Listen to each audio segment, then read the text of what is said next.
नाज़रीन, drama serial नकाब की आज की वीडियो बहुत दिलचस्प है, पूरी देखिएगा। चैनल को सब्सक्राइब नहीं किया तो सब्सक्राइब जरूर कर लीजिएगा। ईमान जैसे ही बिलाल को देखती है उसे गुस्सा आता है। तुम हर रोज यहाँ मुंह उठाकर क्यों आ जाते हो? तुम जानते भी हो मैं उस घर की किसी शख्स से कोई राब्ता नहीं रखना चाहती। बिलाल कहता है, देखो मुझे तुमसे हमदर्दी है, तुम खतरे में हो, मैं तुम्हें उस खतरे से बचाना चाहता हूं। जब तुम इस काबिल हो जाओगी तो मैं तुम्हारे पास नहीं आऊंगा। तुम्हारे अब्बा शरीफ आदमी हैं, वो ना तो तैमूर भाई का मुकाबला कर सकते हैं और ना उनके भेजे हुए गुंडों का।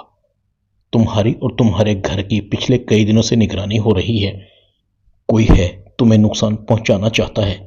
बिलाल की नजर ऊपर वाले शख्स पर पड़ती है। ये शख्स कौन है? कब से यहां रह रहा है? मुझे ये मशकूक लगता है। ईमान कहती है, ये भी इस घर पर काबिज हो गया है, हर वक्त ऊपर ही चढ़ा रहता है और मैं और अब्बा जहां जाते हैं साथ साथ होता है। पता नहीं क्या चाहता है हमसे। बिलाल कहता है, यही तो मैं तुम्हें समझा रहा हूं। मेरा शक बिल्कुल ठीक निकला कि तैमूर भाई का भेजा हुआ इन्फॉर्मर है जिसने तुम पर नजर रखी हुई है, वरना तैमूर भाई को कैसे पता लग गया कि मैं तुम्हारे पास आता हूं और तुम कराची भी गई थी। तैमूर भाई ने मुझे धमकी दी है, अगर मैं तुमसे मिला तो वो मुझे सजा देंगे। बिलाल ऊपर वाले शख्स को आवाज देता है, ओ हेलो, तुम कौन हो और यहां क्या कर रहे हो? ऊपर वाला शख्स बिलाल के तेवर देखते ही गायब हो जाता है। बिलाल कहता है, मैं पहले इसका बंदोबस्त करता हूं। इसकी जुर्रत कैसे हुई ये तुम्हारा पीछा करे? इतने में सलीम भी आ जाता है। बिलाल का हाल चाल पूछता है। बिलाल कहता है, सलीम चचा, अंदर बाहर नजर रखा करें, मुझे कुछ काम है, आपसे दोबारा राब्ता करता हूं, अभी मुझे जाना है। ईमान फौरन अपने बाप को कहती है, अब्बा आप इन्हें कहें कि ये यहां ना आया करें, हमें ना इनकी हमदर्दी की जरूरत है और ना ये हम पर तरस खाएं। वैसे भी हम इन लोगों की हमदर्दी की काफी सजा भुगत रहे हैं। बिलाल कहता है, अच्छी खासी अक्लमंद हो, शऊर भी रखती हो, गुस्सा कम किया करो और ये जुबान भी थोड़ी कम चलाया करो। हर वक्त हर किसी पर शक करना अच्छा नहीं होता। ईमान को गुस्सा आता है, आप जाते हैं या नहीं यहां से? सलीम कहता है, बस बस कुछ तो ख्याल करो, ये हमारा मेहमान है, इतनी दूर से हमें मिलने आता है, कुछ तो मुरवत होनी चाहिए ना। बिलाल, ऐसा बिल्कुल भी नहीं जैसा तुम समझती हो। बिलाल कहता है, अब तो सलीम अंकल ने भी मेरी मुखलिसी की गवाही दे दी है, थोड़ा मुस्कुरा दो। ईमान मुस्कुरा देती है। बिलाल चला जाता है। सलीम कहता है, अच्छे माँ बाप की औलाद है। ईमान, तुम बिलाल से तमीज से बात किया करो। ईमान के दिल में भी बिलाल के लिए थोड़ी स्पेस पैदा होती है। हाँ, ये भी उन्हीं लोगों का सताया हुआ है, दिल का अच्छा है, मगर मेरे किस काम का? इधर तैमूर सोचों में गुम था। जब से ईमान गई है मेरे दिल को चैन नहीं मिला। उसकी बातें हर वक्त मेरे जहन में घूमती हैं। बेवकूफ लड़की, मेरी मोहब्बत को कबूल कर लेती तो सारी उम्र ऐश करती। मुझे बदनाम करके क्या मिला? मगर मैं भी इतनी आसानी से ईमान को नहीं भुला सकता। तैमूर अपने आदमी को कॉल करता है। आदमी जवाब देता है, तैमूर साहब, यहां तो मुझे काफी गड़बड़ लगती है। वो कराची वाला लड़का जिसकी तस्वीर मैंने आपको भेजी थी दोबारा आया था। तैमूर कहता है, ये बिलाल का बच्चा ऐसे नहीं मानेगा, चाहता होगा वहां मुफ्त की रोटियां तोड़ने। इधर बिलाल अपने ऑफिस में था। उसे एक शानदार ऑफिस मिल गया था। उसके सामने ढेर सारी फाइलें थी। उसकी शख्सियत में एक अजीब सा रोब दबदबा था। बिलाल कहता है, अब वक्त आ गया है, आज तक जितनी भी हमारे साथ ज्यादतियां हुई हैं उनका सूद समेत बदला लेने का। अम्मी अब्बू की डेथ कैसे हुई? वो कार एक्सीडेंट, हादसा था या फिर सोची समझी साजिश? कहीं अम्मी अब्बू को इन सफाक लोगों ने मिलकर कत्ल तो नहीं किया? बिलाल किसी को बुलाता है। तैमूर के भेजे हुए शख्स के बारे में बताता है, इसके बारे में पता लगाओ, मुझे ये शक्ल से पेशावर क्रिमिनल लगता है। आदमी कहता है, सर हुक्म करें, आप कहेंगे तो 2 मिनट में इस शख्स को उठाकर इसकी तबीयत साफ कर देंगे। बिलाल कहता है, मेरे मिलने वाले हैं, ये उनके घर पर काबिज है, उनकी कड़ी निगरानी करता है, इसे वहां से गायब करना है, किसी को पता नहीं लगना चाहिए वरना इसके जमानती आ जाएंगे। इधर तैमूर सलीम के लॉयर से मिलता है, उसके सामने 10 लाख रुपए फेंकता है। سلیم کا لائر کہتا ہے یہ کیا ہے؟ تیمور کہتا ہے فیس ہے آپ کی۔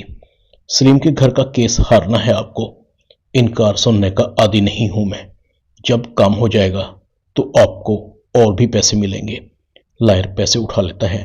پہلی بار ہے کیس ہارنے کے پیسے مل رہے ہیں، ورنہ ہمیشہ تو کیس جیتنے کے ہی پیسے ملتے ہیں۔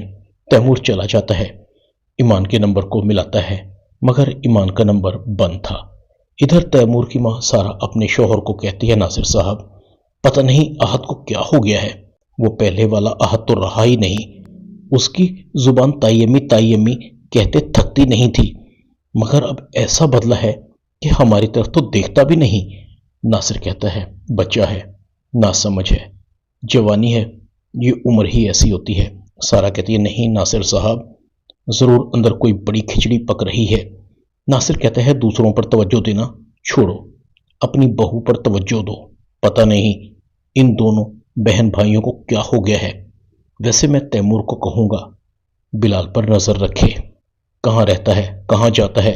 اتنے میں تیمور کی آواز آتی ہے، وہ لوزر ہے، کہاں جائے گا؟ وہیں جائے گا جہاں اسے بھیک ملے گی۔ آج کل ایمان کے پیچھے اس کے گھر آنا جانا ہے۔ سارا اور ناصر بڑے حیران ہوتے ہیں، وہ وہاں کیا کر رہا ہے؟ اس سے بہتر تو وہ یہیں تھا، کم از کم اس کی مرضی کا اسے کھانا تو ملتا تھا۔ ویسے بھی ہم ان لوگوں سے کوئی تعلق نہیں رکھنا چاہتے، تم سارا کو کہو اسے واپس بلائے۔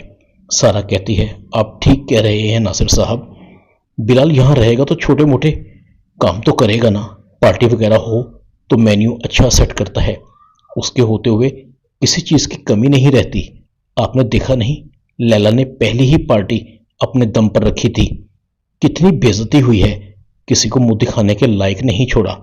ادھر پولیس تیمور کے بھیجے ہوئے انفارمر کو اٹھا کر لے آتی ہے، اس کی ٹھیک ٹھاک سے لتر پریڈ کرتی ہے۔ بتاؤ کس کام سے وہاں رہ رہے تھے؟ انفارمر کہتا ہے جناب مجھ سے غلطی ہو گئی، میں خود سے نہیں آیا تھا، مجھے تو یہاں پر کسی نے بھیجا تھا، ایمان اور اس کے باپ پر نظر رکھنے کے لیے۔ اس کی ساری اکڑ نکل گئی تھی۔ ادھر احد کی ماں لیلا کو کہتی ہے بس اب احد کی شادی جتنی جلدی ہو کر دیتے ہیں، پارٹی گھر میں ہی ہوگی۔ لیلا کہتی ہے نہیں، پارٹی ہمارے فارم پر ہی ہوگی، ضروری نہیں جو ایک بار ہوا وہ بار بار ہو، اس بار غلطی نہیں ہوگی، کب تک دوسروں کی بیساکھی پکڑ کر چلیں گے؟ احد کہتا ہے لیلا بالکل ٹھیک کہہ رہی ہے موم، اس بار ارینجمنٹس شاندار ہوں گی، لیلا اکیلی نہیں ہوگی۔ لیلا کی ماں لیلا کو کہتی ہے اگر تم اپنے بلبوتے پر سب کچھ کرنا چاہتے ہو تو بلال کو بلوا لو، اسے پارٹیز کو ارینج کرنے کا کافی تجربہ ہے۔ بھابھی ٹھیک ہی کہتی ہیں بلال کے بارے میں۔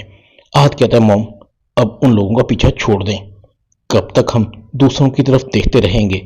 مجھ سے اب خوشامد نہیں ہوتی، نہ ہم غلام ہیں اور نہ آپ کسی کے غلام بن کر رہیں گے۔ بلال ایمان کو میسج کرتا ہے کیسی ہو تم؟ تمہارا غصہ کم ہوا کہ نہیں؟ ایمان بلال کے میسج کو دیکھتی ہے، تھوڑا مسکراتی ہے، میں غصہ تھوڑی ہوں آپ سے۔ بلال کہتا ہے اگر وہ غصہ نہیں تو کیا تھا؟ کیا تمہارا پیار ہے؟ ایمان مسکرانے والا ایموجی بھیجتی ہے، اگر تمہارا مجھ سے بات کرنے کو دل کر رہا ہے تو کال کر لو۔ بلال مسکراتا ہے ابھی مصروف ہوں، میں نے اس شخص کا بندوبست کر دیا ہے، آج کے بعد تمہارا کوئی پیچھا نہیں کرے گا۔ ڈرامہ نقاب میں اتنا ہی۔